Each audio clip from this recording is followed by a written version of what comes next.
Itanong mo to sa iyong realtor. Ano-ano nga ba ang dapat mong i-consider kapag gusto mong magkaroon ng paupahan dito sa Japan? This is Lenny Sensei ng paupahan dito sa Japan at tara, mag-aral tayo. So isa nga sa mga dapat mong itanong ay ang rent roll. Rent roll ang hindi talaga alam niyang karamihan.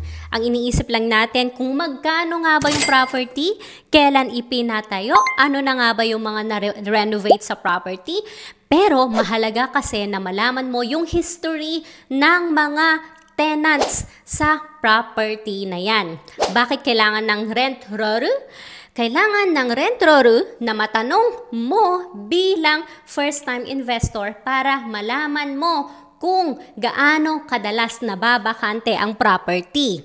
Dahil pag madalas nababakante ang property, there must be something wrong. So just like in this 500 square meters na property namin, nung binili namin to, tatlo agad ang meron ng tenants. So, isa na lang ang available unit at yun na nga lang ang aming ni-renovate. At chinek namin, napakatagal nga magstay ng mga tenants dito. And honestly po, 2 beses pa lamang namin na-experience maalisan or umalis yung tenant namin dito. So, ibig sabihin, nagtatagal po talaga sila ng matagal na panahon, which is so good for us as the owner. So, sana sa susunod na magkaroon ka ng property viewing,